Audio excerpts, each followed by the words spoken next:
If I'm not mistaken, some of the world's largest carolite crystals hail from this deposit, the Kamoya South 2 mine in the Katanga Copper Crescent in the Congo.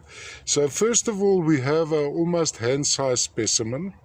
Let's take it on a turntable. Would need a stand, so it's not going to stand flat nicely like this. Not at all photogenic. You'll notice my still picture is very, very difficult.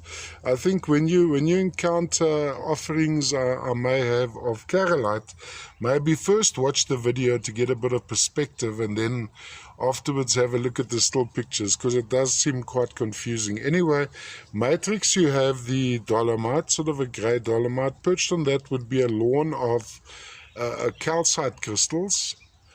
And the calcite, those little flecks you see in the calcite, would be inclusion of chalcopyrite. When I actually look at it, it looks more like marcasite, but I think chemically chalcopyrite and marcasite are pretty similar, even the pyrite. But typically we know this site of having the carolite with the chalcopyrite, and in some cases if you see a blue light play running across the chalcopyrite, that would be bornite. Now also very interesting, and we're looking specifically at the bigger crystals down there.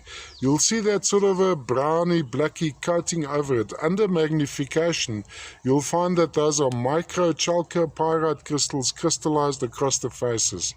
Also, let me just do some reflections for you. As we move the angles, these carolite crystals have the most unique crystallization, like micro crystallization on the main surfaces.